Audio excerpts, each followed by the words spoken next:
podcast. I'm your host, Jane Gay. Today on the podcast, I have with me Brittain Bauer. He's a director, also attends Georgia State University with me, one of my classmates, man. I appreciate you coming on with us today, man. Of course, yeah, I'd love to be here. Yep, yes, sir, man. So, Brittain, man, why don't you tell us a little bit about yourself, man? How you, you know, how you got into what you're doing, man, and why you decided to do what you're doing with film and everything.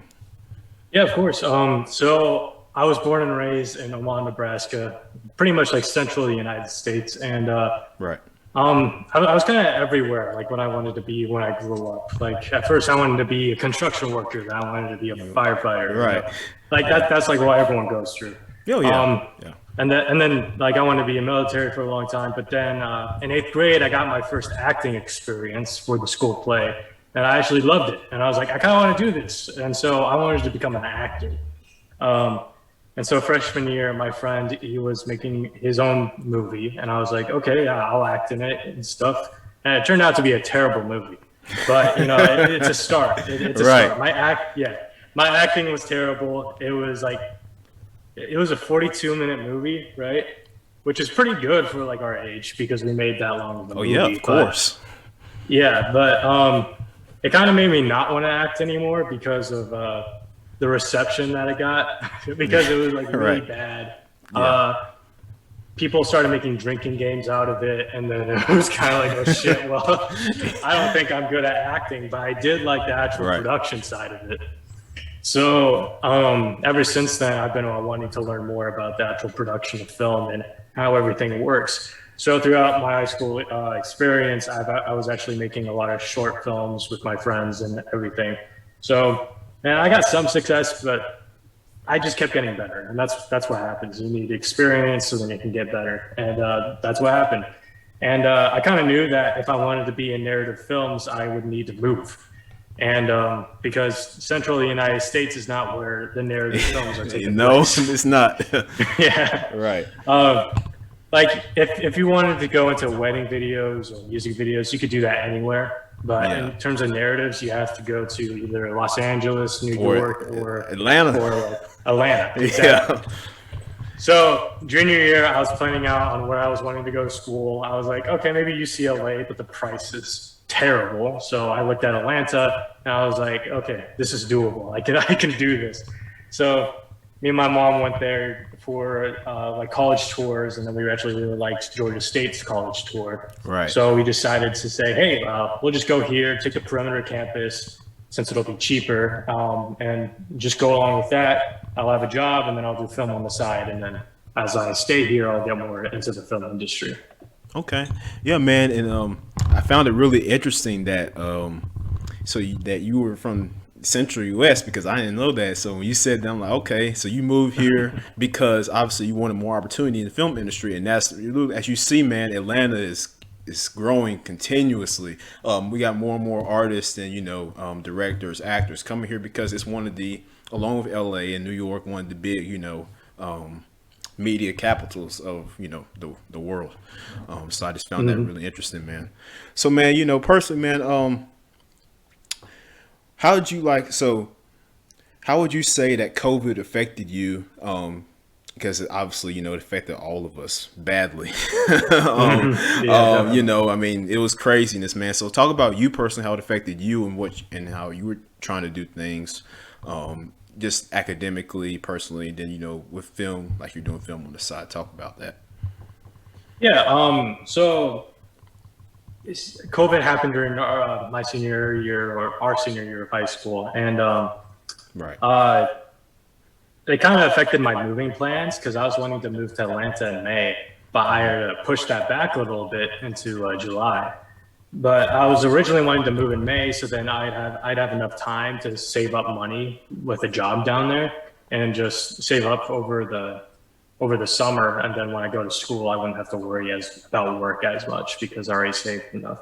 But because of COVID, I wasn't able to do that. So ever since I moved down here, I started working at UPS as a package handler. I was in the data acquisition part of UPS Smart Hub, and it was okay, but it's a lot of labor intensive work, and then also I had to go to school later that month, and then it just started to wear down on me. And Right. so I didn't have much of a social life. I couldn't make many friends that I wanted to down here when I first moved. And so it was kind of like it was very lonely at first. And I had a girlfriend that's down here, and she's great. But then also we still, because of COVID, we still weren't wanting to go out. We still weren't wanting to make friends or socialize. So it was just Right. Yeah. it was really hard on me because I had a great support group back home in Nebraska, and then I had to move all the way down here, over 800 miles away from them.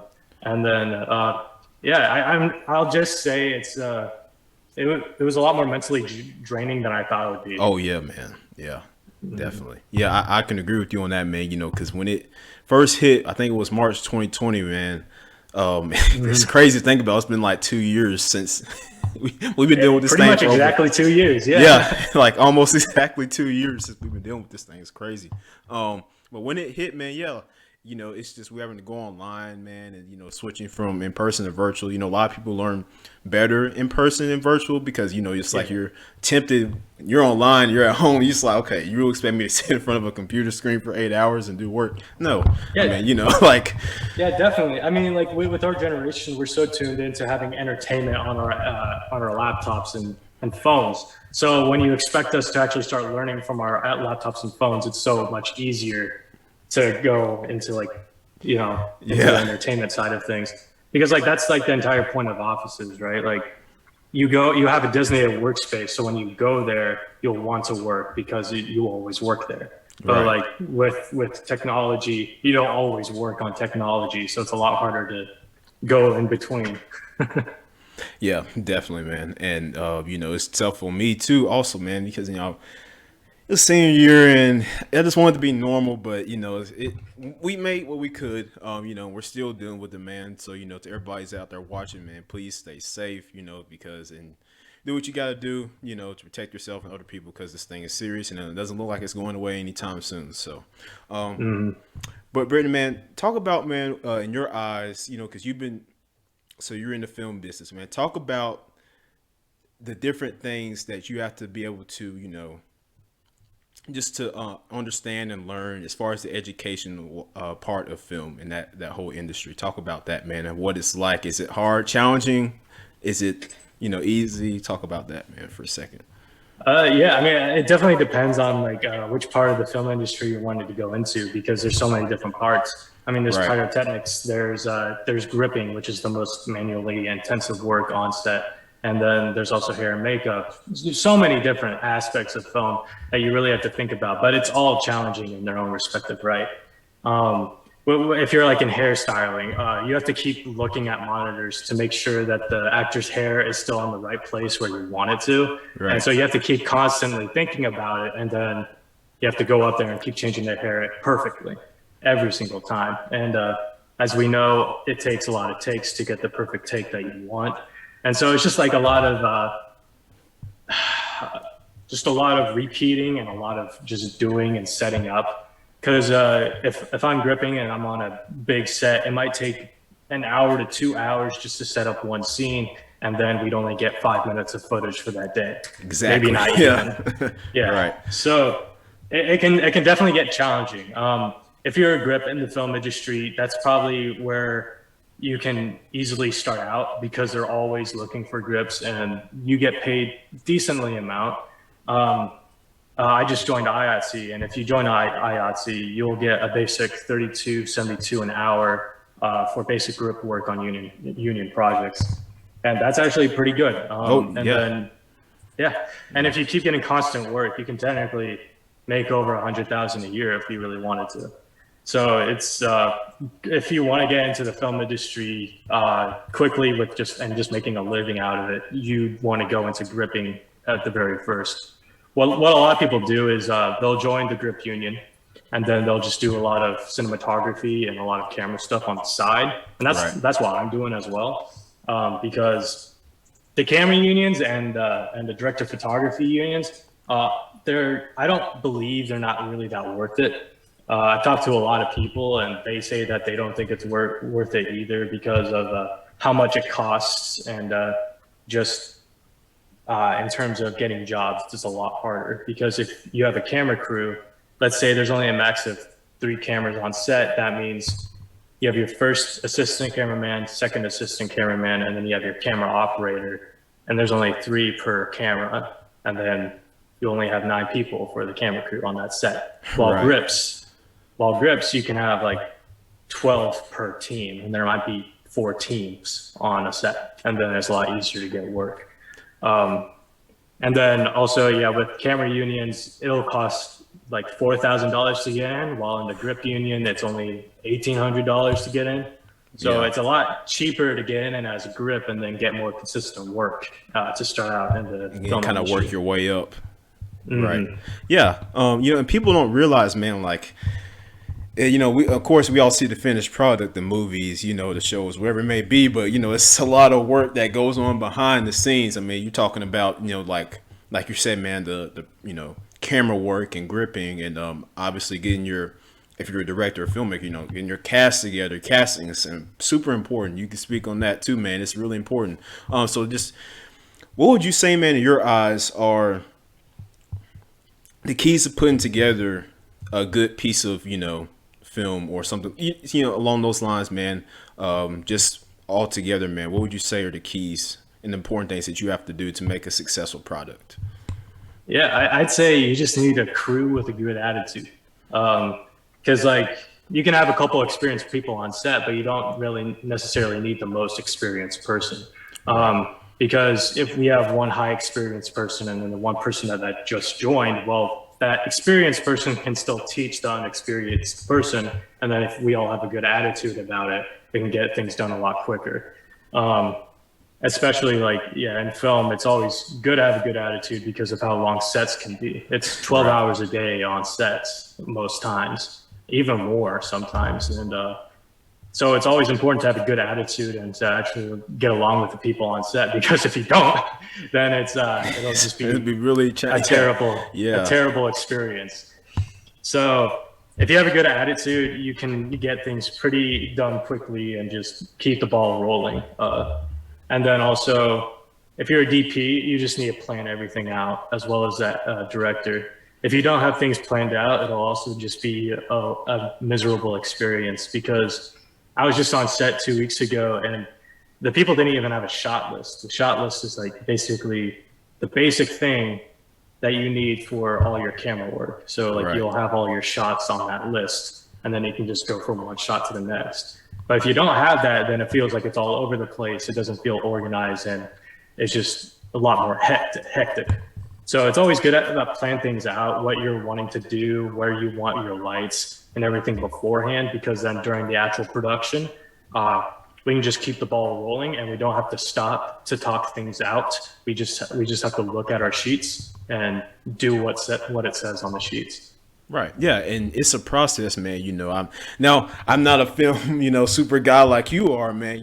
But I do know, man, it's a long process, man. It's something that it's really takes a lot of hard work, and like you said, cohesiveness as a unit of people and all those types of things.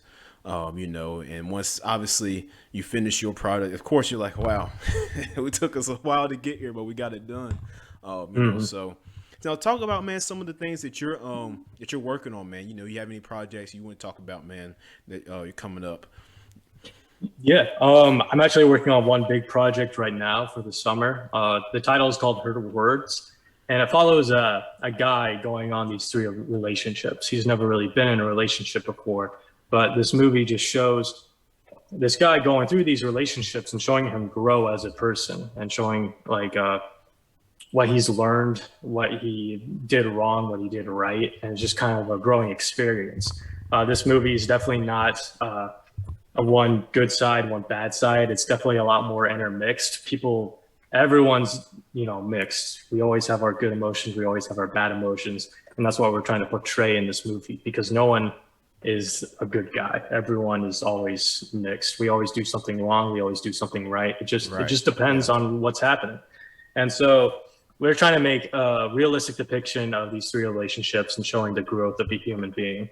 Um, and that's the main goal out of it. A lot of people say a relationship only ends in marriage or a breakup, And while that is kind of true to an Yeah. extent, Yeah. but we do, I'd like to say that we always get experiences from these relationships. We always learn something from them. So it's not always just a one and done thing. We'll learn something and we'll grow. Yeah. Okay, yeah, yeah, man. I'm interested in seeing that. So now that's gonna be a movie, correct? Yeah. So we're at 105 pages that we're going to be shooting Okay. over a course of 3.5 weeks. So it is a daunting task, but uh, I believe we'll get it done.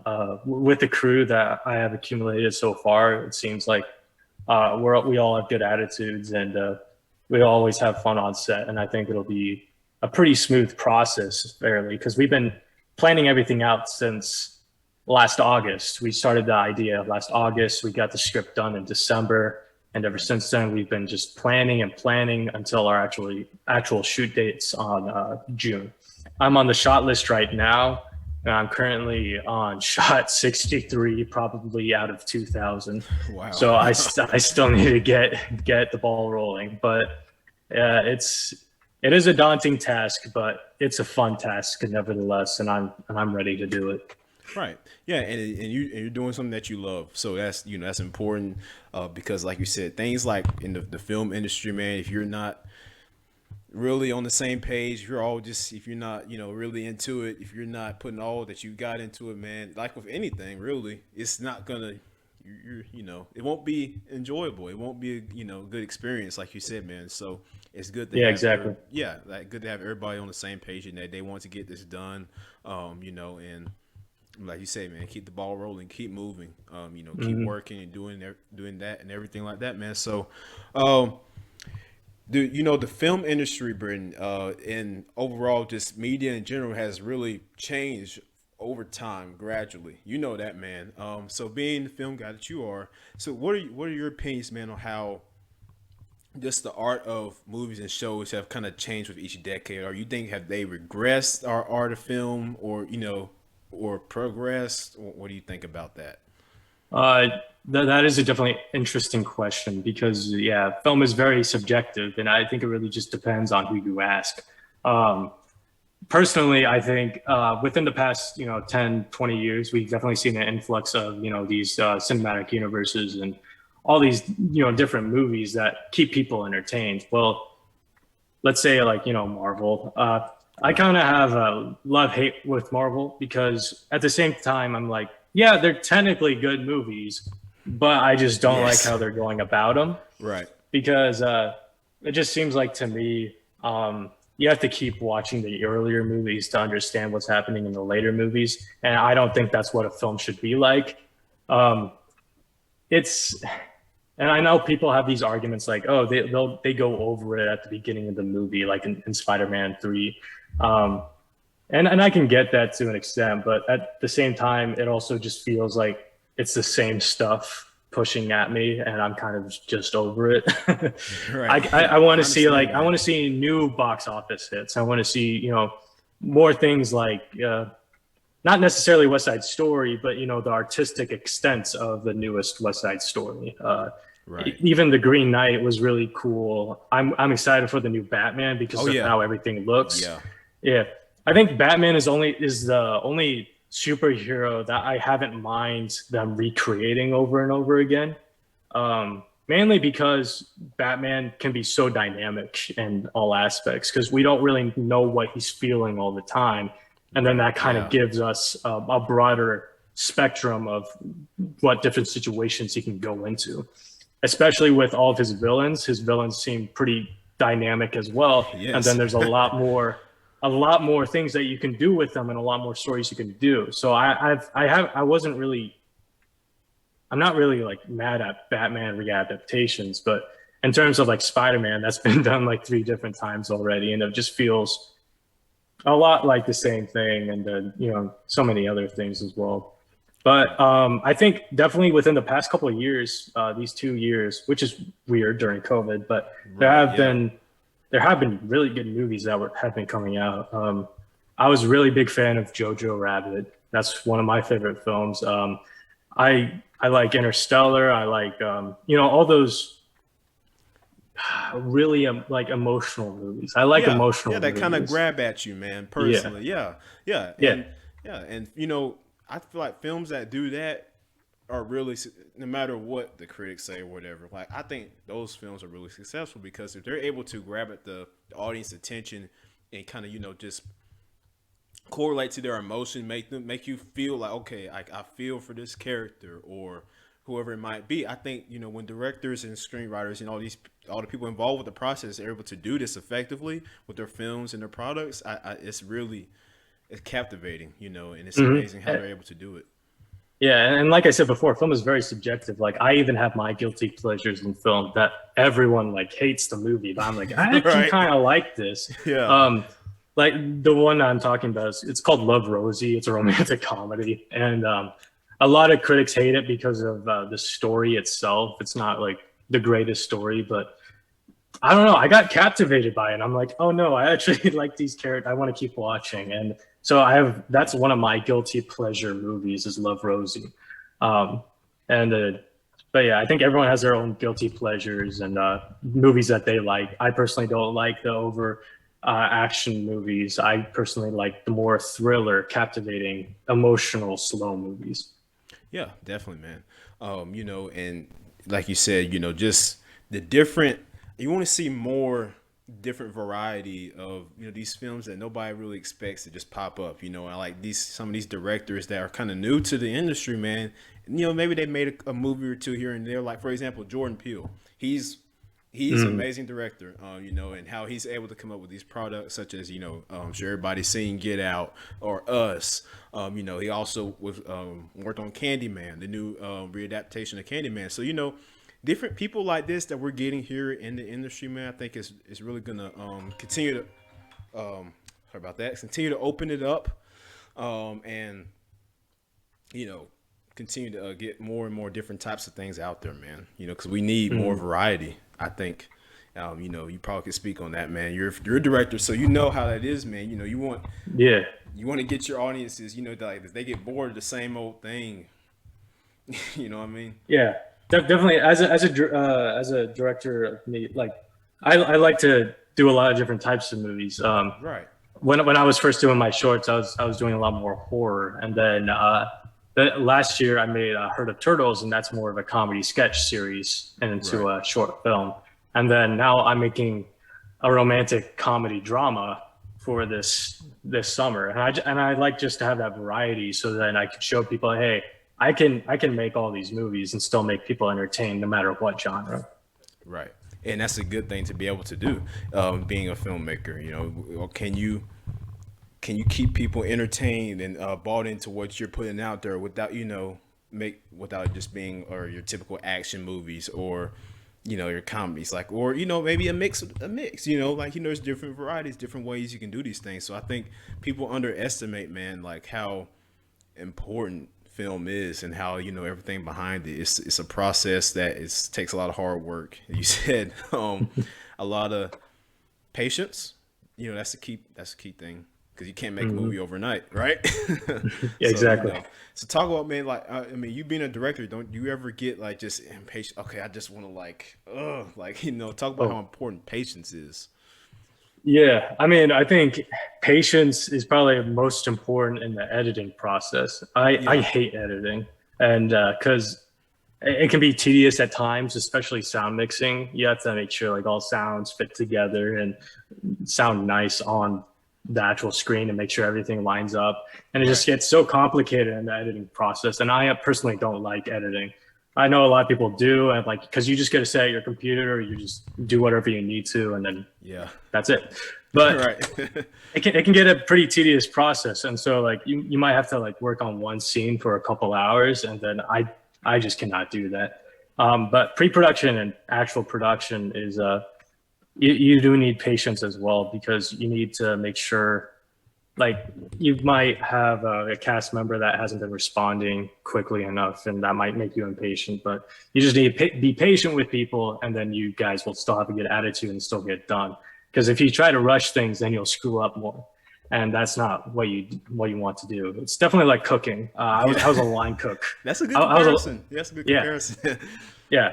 I was a line cook for like a year and a half, and if you rush, you'll make a lot more mistakes. But just keep a slow, steady pace, and then you won't mess up your dish, and you won't have to redo it, and then you'll keep going on. Yeah, man. A wise person always told me, man, slow and steady wins the race. Hmm. So it's yeah, you want to get it done, man, but it's not the destination so much, but the process, the journey, is what matters. So I really thought that was interesting, man, how you brought that point of view, because we, like I said earlier, we don't see those of us that aren't in the business. We don't see what goes on behind the scenes. How the things that have to be done, all the work, the patience that has to be implemented. So I just thank you, man, for we. As a movie person myself, a film person myself, man, I appreciate everything that you guys do behind the scenes, man. Like, cause in everything, because this is how we're entertained, and I think Hmm. everybody should start to understand, like, these guys put their heart and their blood, sweat into this, man. Oh yeah, it's definitely it's a really hard process, and it stinks because if one person in the film messes up, like Everything. and then in the new West Side Story movie, Ansel, he has his controversy, and then people are like, oh well, now I don't want to watch West Side Story because of the actor that's in it. But really, everyone was putting their heart and soul into it. There's four Latino actresses that like got award nominations, and they deserve all their praise. You should still watch the movie and encourage them. You might not have to encourage Ansel, but you can encourage the other people if you want. Right. So, like, I think it is definitely important to still support the people that are on the film, even though like maybe one person just screwed up or something. Right.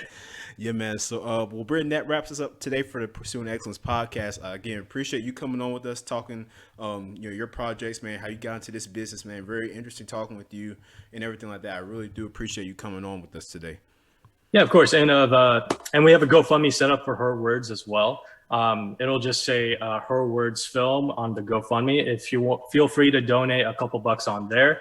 If you donate $10 or more, and you put in a movie suggestion, like your own movie idea, what we'll do is we'll give our thoughts on the movie idea and make a short scene out of it, and then play it on the podcast. Oh, that's So really then, cool. Okay. yeah. So, Very cool. so if you guys want to, hear a scene from like your movie idea, definitely hit us up, and we'll definitely make it happen. Yep. And you guys make sure you guys do that. Help Brittain and his guys out. And like I said, thank you for coming on, man. You take it easy, all right? And I'll be talking with Mhm. you, man. Good luck. Continue Yeah. to do well. Awesome. Yeah. Thanks, man. Nope. Appreciate being here. No problem.